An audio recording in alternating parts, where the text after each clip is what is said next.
Hi, good day. My name is Mindaugas. Thank you for the introduction. I would say it's good that the basketball championships has already over, right? Because the hotel prices is twice as cheap as before, and also they didn't ask me anything on the border because already everyone forgot that we won against Latvia. So it's story gone, right? So, but to the real stuff, cyber threats and what are the playbooks in today's cyber threat landscape and how to fight against them. I'll try to give my take, let's say.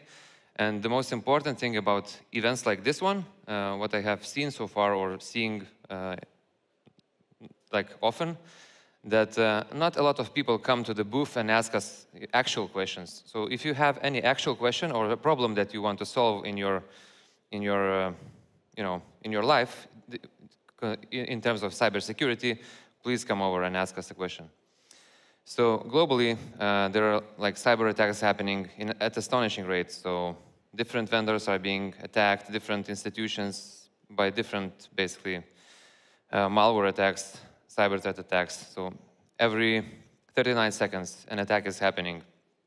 So basically, new vulnerabilities are emerging approximately every 17 minutes. And with the thing called AI introduced into our lives, it's even getting worse, let's say, because even some script kiddies or some very not much knowledgeable threat actors can create some, let's say, vulnerability or find the vulnerability using AI tools. So let's look into the cyber threat predictions for 2025. I work at Fortinet. Our corporation are doing those cyber threat predictions very often. So in today's, you can actually pull this report online. Just Google cyber threat predictions 2025 Fortinet, and you will find them. So what I see in the recent one is the weaponization of AI, as I started my conversation today. So AI adoption is increasing in helping those threat actors to produce more volume and velocity of their attacks. Also, AI is becoming as an easy button when you want to streamline your efforts, basically to attack someone. You don't need to be an expert anymore for that. This thing that helps at the same time doesn't help. So this thing AI is used for cyber adversaries as well as for defense. So an exploit is an exploit that you want to, utilize the computer or network and find some vulnerabilities in the customer or other premises.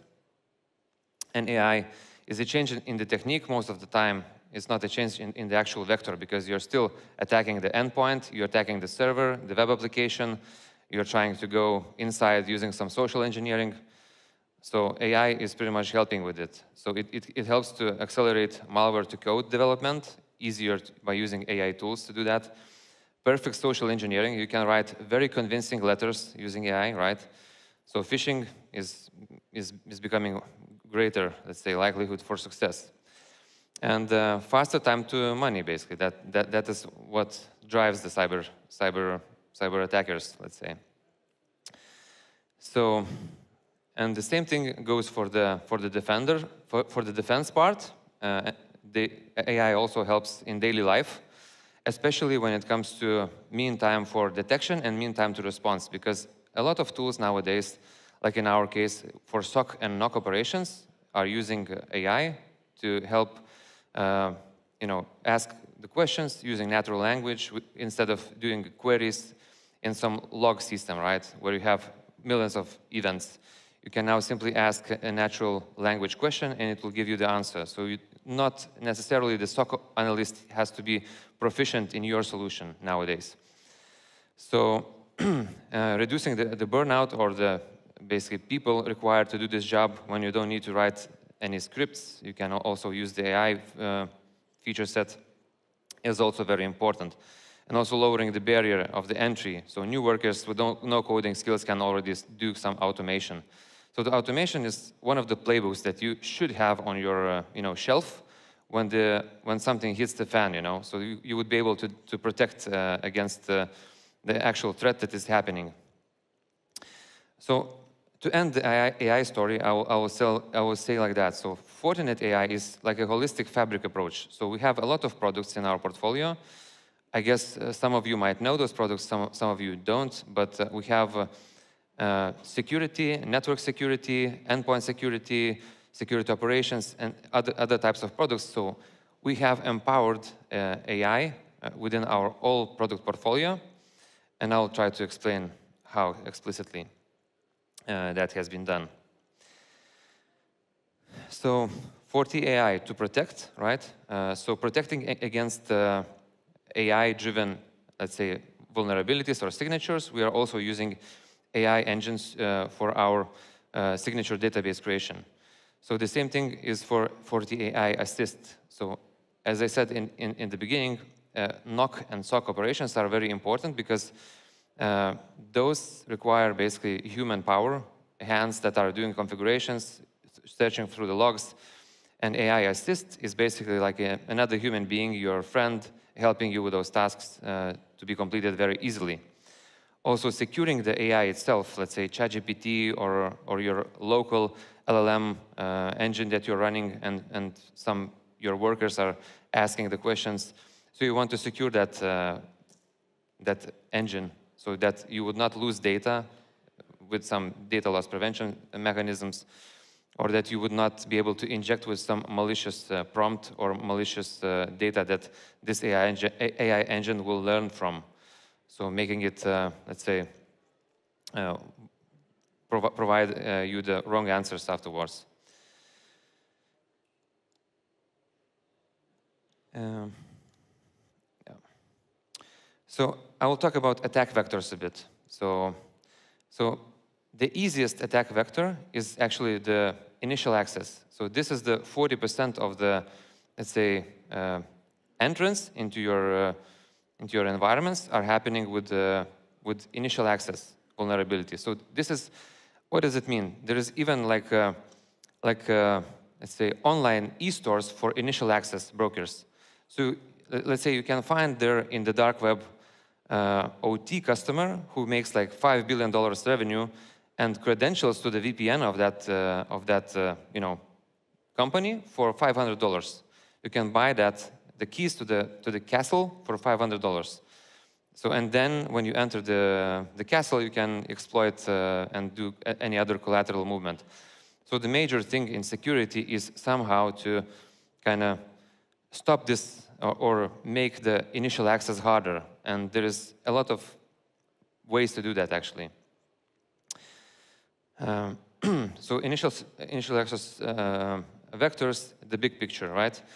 How attackers typically get inside. So credential access, we already kind of discussed that, right? Stolen and cracked passwords, phishing, MFA bypass. So you can, exploit those kind of things in different ways. Then the second one is exploited vulnerabilities of your endpoint, or vulnerabilities of your front page, web page, unpatched software, and misconfigurations. Then we have malicious payloads. When you get some link or some file, you click on it, and it gets executed on your computer. Then the fourth one would be insider threats, employees, contractors, or compromised accounts, let's say, that have the target to get into your company and do some harm or steal some information. And also supply chain attacks.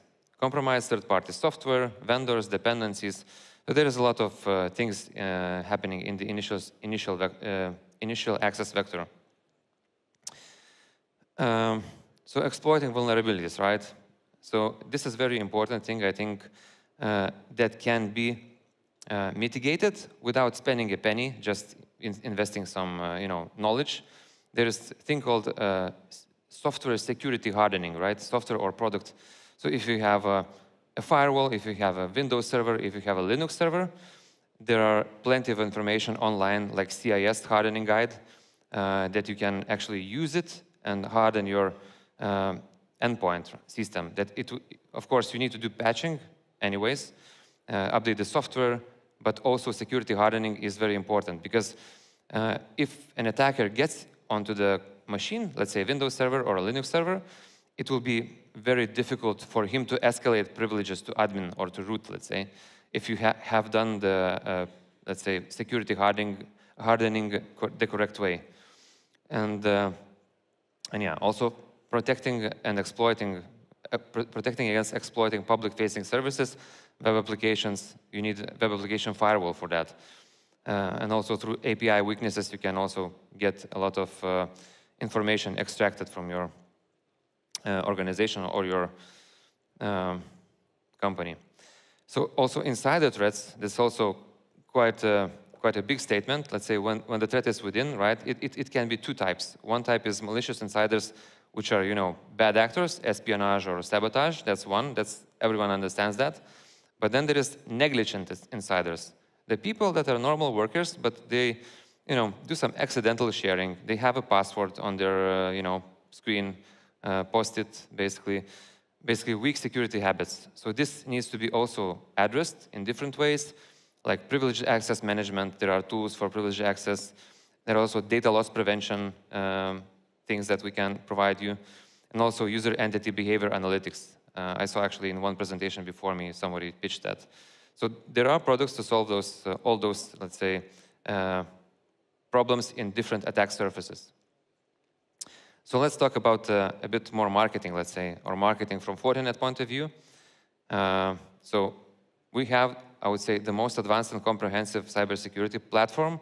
So the platform word is, I think, the most important here, because we have different silos or different areas of products, but all of them are connected with each other. They exchange information between each other, and they help to protect environments, on-prem, in the cloud, OT, doesn't matter.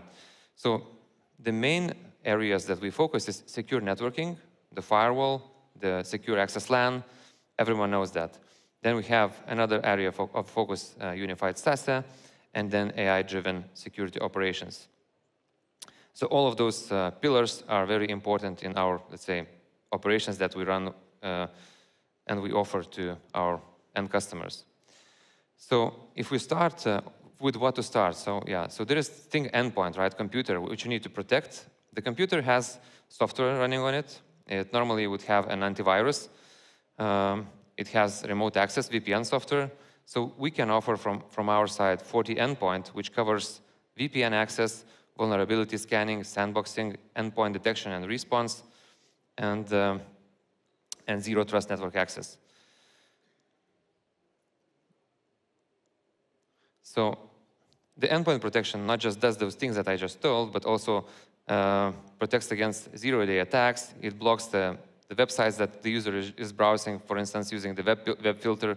Even though the user is offline, you know, he's traveling somewhere in the coffee shop, he also gets those same websites that are vulnerable blocked because he has the agent, which does the same protection as he would be in the corporate LAN behind the firewall.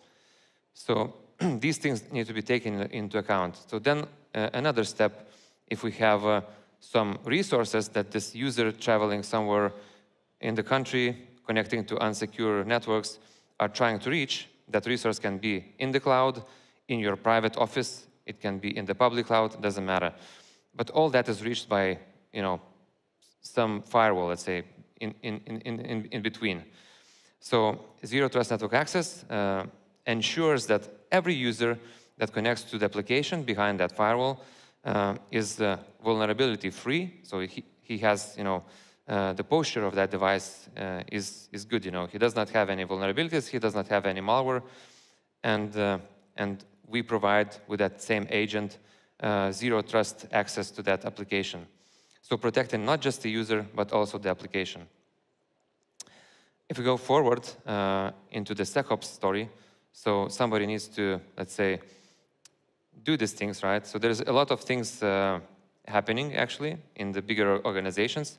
So the front line of the security is, well, good old firewall, right? Everything is clear. The firewall is like something that everyone has nowadays, right? So it can be virtual, it can be physical, doesn't matter, but something needs to inspect the traffic that is running in your network. So then there is email, web protection, cloud protection, and so on. So for the pre-breach, we can use SecOps products like FortiEDR, Sandbox, Deceptor, etc., to catch the vulnerable traffic or some attacks that are happening before you get breached. For instance, Deceptor is like a honeypot product that actually triggers the blocking action when it sees that something like scanning or some malicious logins is happening within your network. And then it instructs firewall to do the actual blocking action. So then the post-breach, what happens when you have been already breached, right? Because you have all those devices in your network, they are sending logs to one point, right? And you need to kind of correlate those logs, react based on the analysis of those logs, etc. So for that, we have SOC as a service platform. SOC as a service can be two types. It can be in-house, yeah? You can buy or build yourself a SOC platform by buying CM, buying SOAR, but at the end, not every customer is, mature enough to actually build his own SOC. So the best way for the SOC as a service or SOC solution would be either go into the vendor proposed SOC as a service solution, or just go to some third-party SOC as a service. If you don't have the resource, don't try to build your own SOC, because it requires a lot of, dollars to be spent on the product, also knowledge, because most that matters is the correlation of the logs, indicators of compromise, so that you would be able to recognize what is happening within your, let's say, traffic trends, etc. So SOC as a service from the vendor, from Fortinet. If you are running Fortinet infrastructure, our firewalls, endpoints, we can offer SOC as a service for you. If you have like mixed environment, you just go and talk to your MSSP. They will definitely help you out. And there are also situations when you don't have anything on premise, right? If you're a startup, if you're if you're some enterprise, but you still want to leverage all that added value of security that we can offer, our company is also pushing into secure access service edge solutions. What it does, basically, you don't have to have anything. It is agentless or agent-based solution where you have the security in the cloud. It basically does whatever you could be, whatever you would achieve within on-premise devices, but it does everything, I would say, in more of a hassle-free way, because everything sits in the cloud. You don't need to upgrade anything, configure anything. You just buy a secure access service. With that secure access service, your endpoints can reach internet securely, basically wherever they are. They can reach securely SaaS services, public cloud services, and private cloud services. So this is all in one solution. If you want to have agent-based without any security, let's say, infrastructure within your office, you can have multiple offices with some legacy router, right? And you depend on the security that is being provided to you as a service. So this is something also to think about. And to summarize, because I have just 2 minutes left, so what is beyond the hype? What should I do, right? So the first one, insider threats, Fortinet security awareness and training service, right? If you have people who want to, be a little bit more aware about cybersecurity, what is phishing, what is spear phishing, other types of attacks, we have cybersecurity awareness trainings, which are actually free of charge. The first 2 modules. So we just register in the Fortinet training portal and just go through those courses, encourage other people to go through those courses. And also if we have things like, training services for your employees, etc. Network security, FortiGate or FortiSASA. Zero Trust security or remote access is FortiEndpoint. Monitoring and detection is Fortinet SecOps platform. Attack surface management, it's FortiRecon. And the most important thing, as I already mentioned, or one of the most important, is managed security service provider or in-house. I would say still MSSP, because it's very hard to be proficient. I mean, unless you're a 1,000 or 500 employees organization and you can have, security analysts, CISO, network engineer, security engineer, all those people in-house, then you can go with your own SOC, and SOC and NOC operations. But if you don't, I would suggest to get into the MSSP business and get the service from there. And then AI, will it help us? So I tried to look into the AI thing. So there was a thing called machine learning, right? There was the hype cycle. The Gartner did this thing. So what is the hype cycle? So that when the hype happens, machine learning, for instance, 2015, it just became mature just a few years after the hype phase. So if you look in the same 2023 hype cycle for AI, so I would say that 2025, so this year and the next year is basically when we have the most mature solutions for AI. But there is a lot of, let's say, threats there, right? So there is those, for example, I wanted to show this example, mobile phone farms, right? You have internet and information on the internet that those AI robots are learning from the source that is on the internet, and we have those mobile phone farms who post reviews, post pictures, post different information online, and AI robots, right? They consume a lot of data. They learn from that data. So let's say if you Google like what is the best hair dryer, you might get the wrong answer because there's so much data produced by some fake accounts that you don't know what is true anymore, basically. But this is one example. And the other example, this is a real use case, right? What is wrong in this picture? So in reality, there is just 3 towers. So LLM poisoning attack, it means that when the LLM agent or engine was poisoned by fake pictures, and it produces the fake results. So there was a lot of speculation to build a 3rd tower in Singapore, which was not done, but a lot of pictures was on the internet, and the AI thought itself the wrong idea. So be cautious, come talk to us, and yeah, stay safe. And in this conference, we should say, come talk to us and be cautious. So we have a question also on, actually it's a comment, let's say, or fan fact. Who remembers Linux bug where you could just log into system after pressing 13 or so times backspace and bypassing password, enter? So do you still see some real phenomena where people are just being plain strange with their attitude towards the security, where you think, come on, guys, let's be a little bit more clever? I would say being secure, it requires a lot of effort. Either people, either some consulting, but still behind that there is people. So you need to use best practices, MSSP services to make all that happen. Don't try to solve everything by yourself, because if you can overburn, just use some service to help you do that. Any questions from the audience? No hands? Thank you, Mindaugas. Thank you. Thank you very much.